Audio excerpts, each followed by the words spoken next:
Hello, and welcome back to the PNN. My name is Parker Taff. Today is day one of our 30-day challenge, and we're going to start off getting right into the basics of self-development, and that is time management, the crucial building block of which all of your other personal development and educational goals are built upon. So let's first off start off with the question, what is time? Well, I think in the terms of history and philosophy, you have two camps. The one who sees time as malevolent, someone who stalks us, and another as something as time is more compassion, something that reminds us to cherish the moments we have, for they'll never come again. I am of a more practical consideration and view time merely as a tool to measure out our lives and to record history. But the most important thing out of all the camps, philosophers, and all the literature that is out there is that time is fleeting. We only have a certain amount of time on this planet. According to the Stoics, there was two types of time. You have dead time, which basically means you're doing nothing, or at least doing nothing of productive purpose, which according to the Stoics was basically anything that would be considered general idleness or laziness.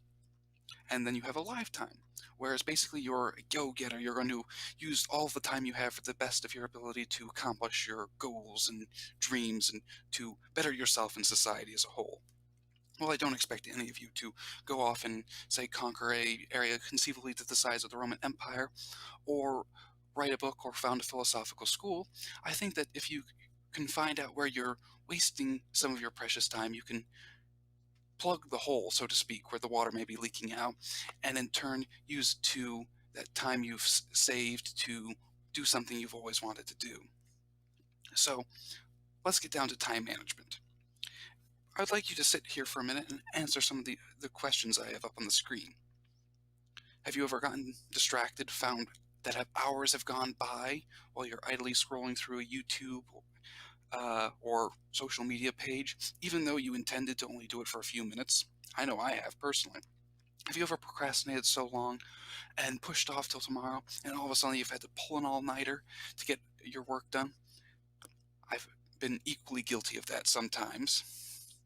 Have you ever used your lack of time as an excuse for not starting a new habit or going out and trying something new? It has happened to me on more than one occasion. So we can see how a lack of time management can hurt us in the long run. So let's look at it from a number standpoint for those statisticians and math people who are unimpressed by my emotional appeals. So, the average human being, according to the World Health Organization, is born with an average lifespan of 72 years. Working off the average I procured from The Guardian, a British newspaper, if you a person who spends 2 hours and 20 minutes a day on their phone will have spent exactly 35 days a year on their phone by the end of that year, which calculate over your lifetime equals 2,520 days, or roughly 7 years. Imagine what you could have gotten done in those 7 years rather than been on your phone. You could have become a music superstar, a YouTube star, or mastered the pentathlon. I don't know, but we know that we could have used at least some of that time to better and more productive purposes. So, what are some tips and tricks? Because I'm all about practical advice and advice that you can use right now in the here and now. So first off, find out where you're wasting your time and put limits on it. When I first started out doing time management, it took me a while to understand that I really need to do a time audit to better understand where I was wasting my time. So for instance, when I first started out, calendaring, making to-do lists and the such and the like, it's all well and good, but if you don't know where you're wasting your time, they're basically mute. So I went in and checked the little handy thing in my settings and saw how much screen time I was having on my phone, and I was abhorred by it. And I'm not a typical person who likes spending a lot of time on my phone, but I found that I was still wasting a lot of time. So I went into the settings, and in the mental well-being tab, which if you're a Google Pixel owner, you're probably well familiar with, and I believe Samsung and Apple have similar applications, go in, and I set a focus mode for when my particular working hours were, and I also set limits on the apps that I found myself spending the most time on, mainly YouTube and Instagram. And I found that I've decreased the amount of time I've spent on those applications. In addition, one of my mentors recommended to me that I record what I did every hour of every day for a week so that I could also see where I was wasting my time in the real world, whether it be idly reading a book when I should have been doing my homework assignments or just laying on my bed. And I did this and found out where I was wasting my time in the real world. And it helped to hold me accountable and helped me develop strategies where I could use to guide myself away from distractions. Another piece of advice, something that I learned in RYLA, the Rotary Youth Leadership Association, an organization which you'll hear a lot about in the coming episodes that helped me with my personal self development, advised me to plan my week out in advance. Personally, I use Google Calendars, but you can use any calendar app on your phone, laptop, or even a physical calendar or an agenda. Agendas work well too. And I found that blocking out my time in hour increments was the best system. I would put when my homework assignments were due, when I had particular classes, or in this case now, when I had virtual Google Meets for classes. And then I would fill in the time with other stuff that I wanted to get done, hanging out with friends, making a YouTube video. And I found that having that extra accountability, that list of when and what I should be doing, has helped me come a long way in terms of best utilizing my time. Another good piece of good advice is set reminders on your phone.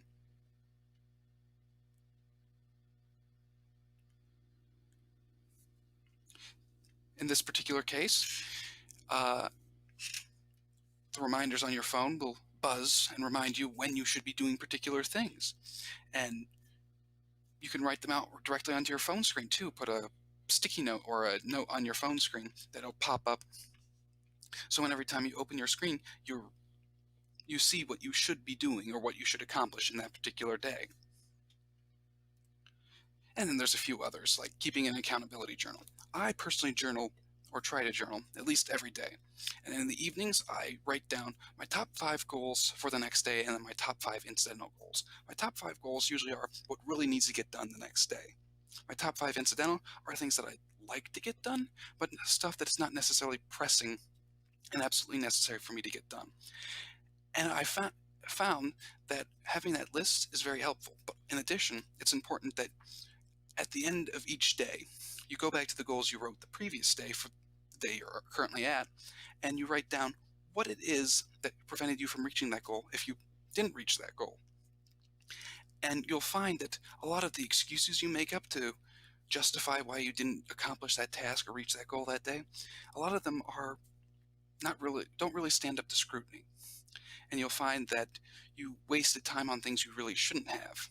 And it'll lead you to prioritizing those tasks later on, so that you can accomplish those tasks and don't have to use the same old excuses. It's a mental trick that I've learned. And then prioritize tasks. That's always important. I find that making lists, ranking them, in my case, using my accountability journal, top 5, and then my top 5 incidentals, has been really helpful. Do your most important and demanding tasks first. A good piece of advice that not many of us follow. I found that when I initially started running is not my particularly favorite thing to do, but I found when I first started running, I would make up excuses and the day would get later and I'd make up more excuses. So I decided that I would take the same take that I use with my homework. Get it done early so I can free up the rest of my day to do tasks that I want to do. So I would get up early in the morning, or at least try my best to get up early in the morning, and I would go out for a run. Come good or bad weather, although for the most part, when it came to bad weather, if it was torrentially raining out or 100 degrees, yeah, I wouldn't run. But I tried my best to follow this advice sagely when I was trying to get into the running habit. And now I'm trying to get back into the running habit, and I'm doing a similar method. And then finally, the most important, do not multitask. Multitasking is a recipe for disaster, especially when it comes to time management. Spreading out your brain power over multiple different tasks simultaneously just distracts you and forces you to take twice, if not 3 times longer to complete a single or multiple tasks in this case than it would be if you just sat and focused on one task at a time. A task that would take you 15 minutes by itself could take you an hour or more, when you're trying to juggle three different things that you're doing simultaneously. So if there's one thing that you learn from this, never, ever, ever multitask. Do it one single step at a time. So, in conclusion, just a few notes to round out this presentation. Your time on Earth is short. If you didn't get that, then I advise referencing the World Health Organization statistics. Procrastinating and overbooking only hurts you in the long run. And especially in our world where distractions are everywhere, and especially on the internet, ads are specifically targeted towards you to distract you on purpose to buy things. Learning how to manage your time is one of the most critical skills of the 21st century. And we'll discuss later on how to better focus and tune out the distractions, combined with time management, are really what's crucial in ensuring that you have a successful academic and hopefully professional career. So, for those of you who wish to fact check me or wish to do some further reading to enhance your time management skills, here is some links to where I got some of my information and some of the articles I thought were interesting enough to share with you on this particular topic. If you have any questions, feel free to email me in this regard, and I'll be posting these links down in the description. If you found this particular video informational and helpful, click the like button. If you like my content and wish to hear more, feel free to subscribe.